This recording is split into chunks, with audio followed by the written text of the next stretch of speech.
আল্লাহ রাসূল সাল্লাল্লাহু আলাইহি ওয়া আলিহি ওয়াসাল্লাম তারতিলের সাথে তেলাওয়াত করতেন। তারতিল, ওয়ারাত্তিলিল কুরআনা তারতিলা, তোমরা তারতিলের সাথে তেলাওয়াত করো। তারতিলের মধ্যে দুইটা জিনিস থাকতে হয়, এক হচ্ছে ধীরে ধীরে, দুই হচ্ছে স্পষ্ট ভাবে। রিপিট, আবারও বলছি, তারতিল হচ্ছে ধীরে ধীরে পড়বেন, আবার স্পষ্ট, তখন এটা তারতিল হবে। আমাদের বাংলাদেশে আলহামদুলিল্লাহ 1 দশক ধরে আমি বলে এসেছি যে তারাবির সালাতে খুব ধীরে পড়তে হবে, কোরআনের হক আদায় করে তারতিলের সাথে। আলহামদুলিল্লাহ অনেক বলার পরে এখন অনেক মসজিদে আলহামদুলিল্লাহ মসজিদ কমিটি সচেতন হয়েছে, ভালো কারীরা, হাফেজরা তারা খুব ধীরস্থির ভাবে পড়ায়। তারপরেও গ্রাম বাংলায় বা অনেক এলাকার মসজিদে এখনো এমন ভাবে কোরআন তেলাওয়াত করা হয় দ্রুত খতম দেওয়ার জন্য, এটা কোরআনের সাথে এক প্রকার বেয়াদবি হয়ে যায়। ইভেন মালয়েশিয়াতে অথবা ইন্দোনেশিয়াতে কোনো এক জায়গায় আমি একটা ভিডিও দেখলাম যে এমন ভাবে রুকুর উপরে সেজদা, আল্লাহু আকবার, সামি আল্লাহ, মানে 30 সেকেন্ডসে 2 রাকাত শেষ।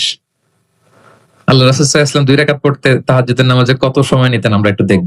এইভাবে কিন্তু কোরআন তেলাওয়াত করতে নিষেধ করা হয়েছে, বরং আল্লাহ বলেছেন ওয়ারাত্তিলিল কুরআনা তারতিলা, কোরআনটা তারতিলের সাথে তোমরা তেলাওয়াত করবে। আল্লাহ রাসূল সাল্লাল্লাহু আলাইহি ওয়াসাল্লাম এভাবেই পড়তেন, ধীরে ধীরে স্পষ্ট ভাবে।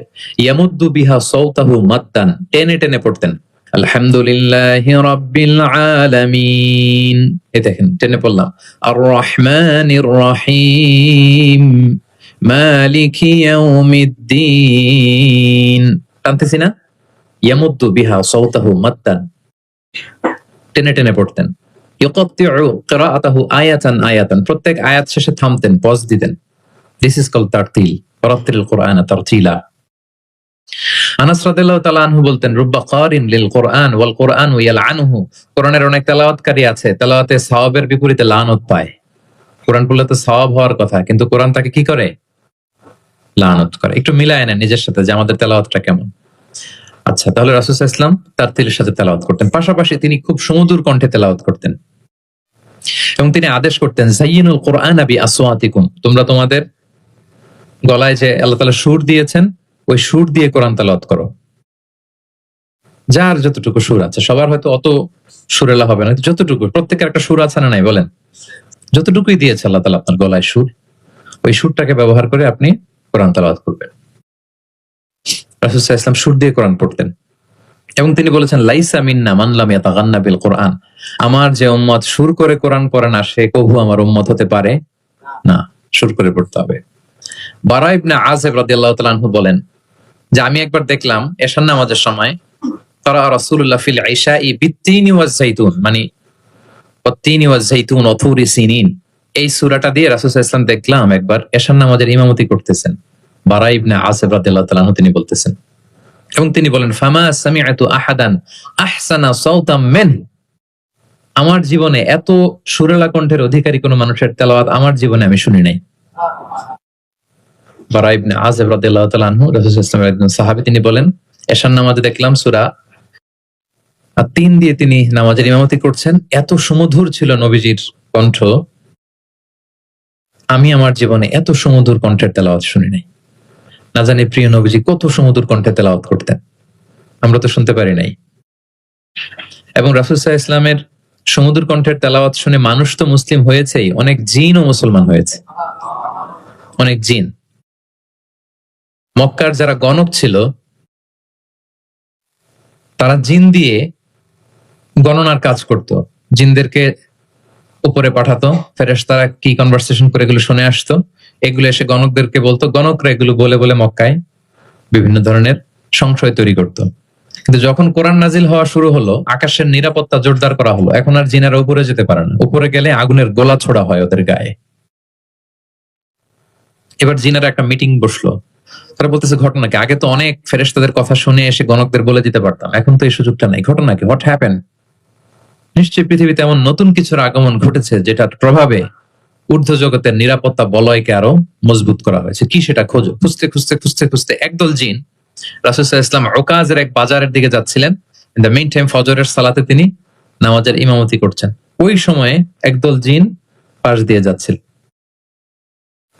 হঠাৎ তারা দাঁড়িয়ে থমকে দাঁড়ালো, দেখে যে আল্লাহ রাসূল সাল্লাল্লাহু আলাইহি ওয়াসাল্লাম কোরআন তেলাওয়াত করতেছেন। এই কোরআনের বাণী তারা কখনো শুনে নাই, তারা শুনে অবাক এবং এই তথ্য নিয়ে জিনদের সর্দারের কাছে যেয়ে বলল, ঘটনা তো এটার কারণে এখন আকাশের নিরাপত্তা বেশি, আমরা আর উপরে যেতে পারি না। তারা যে বললো যে আমরা ঈমান এনে ফেলছি ওই নবীর উপর, ইন্না সামি'না কুরআনান আজাবা ইয়াহদি ইলা রুশদি ফাআমান্না বিহ।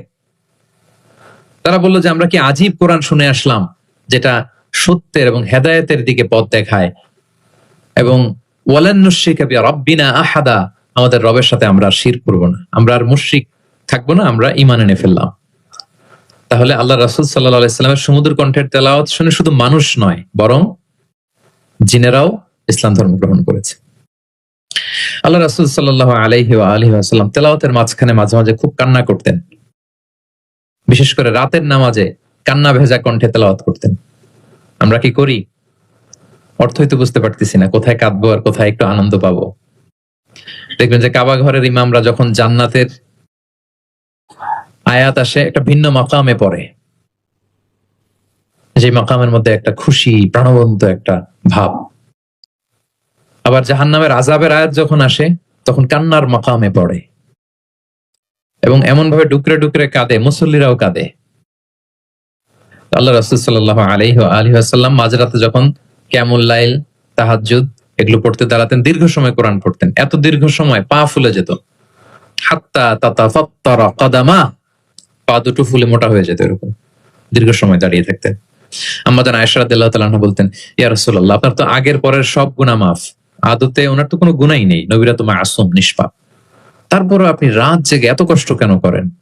আল্লাহ রাসূল সাল্লাল্লাহু আলাইহি ওয়াসাল্লাম বলেছেন, আফালা উহিব্বু আন আকুনা আবদান শাকুরা, আয়েশা আমি কি শুকরগুজার বান্দা হব না? আমার আল্লাহ আমাকে ক্ষমার ঘোষণা দিয়েছে, ঠিক আছে, কিন্তু আমি কি শুকরগুজার হব না? আমার রোলটা তো আমি প্লে করব, আমার সর্বোচ্চ তো উজাড় করে আমি আমার রবের সামনে পেশ করব। মাঝরাতে তিনি দীর্ঘ সময় দাঁড়িয়ে তেলাওয়াত করতেন, পা ফুলে যেত, মাঝে মাঝে একটি আয়াত পরে থামতেন, সে আয়াত নিয়ে ভাবতেন, কাঁদতেন, বারবার কাঁদতেন, পড়তেন, তার দাড়ি ভিজে যেত, প্রতিটি আয়াত তিনি অনুভব করতেন হৃদয় দিয়ে, তার হৃদয়কে নাড়া দিত, এভাবে তিনি তেলাওয়াত করতেন। এক সাহাবী বর্ণনা করেন, একবার আল্লাহ রাসূল সাল্লাল্লাহু আলাইহি ওয়াসাল্লামকে আমি রাতের সালাতে দেখলাম, এমন ভাবে তিনি কাঁদছেন, ওয়ালি জাওফিহি আযীরুন কাআযীরিল মিরজালি মিনাল বুকা, গরম পানি ফুটাতে দিলে ড্যাগের ভেতরে গরম পানির যেরকম টকবকে উতলে ওঠার একটা শব্দ, এরকম উতলে ডুকরে ডুকরে কান্নার একটা শব্দ আমি শুনতে পেলাম। এভাবে তিনি কাঁদছিলেন।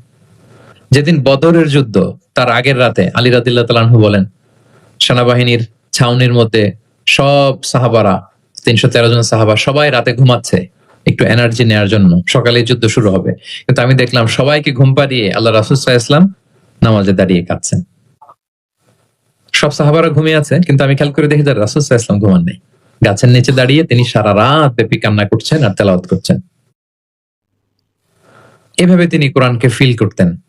আমাদের আয়েশা বলেন, রাতে এত কাঁদতেন মাঝে মাঝে তেলাওয়াত করতে করতে, হাত্তা বাল্লা হাজারা, জামা ভিজে যেত, হাত্তা বাল্লা লিহিয়াতা, দাড়ি ভিজে যেত, হাত্তা বাল্লাল আরদা, যেখানে সেজদা দিতেন জমিন ভিজিয়ে দিতেন কাঁদতে কাঁদতে, এবং রাতের সালাতে দীর্ঘ তেলাওয়াত করতেন।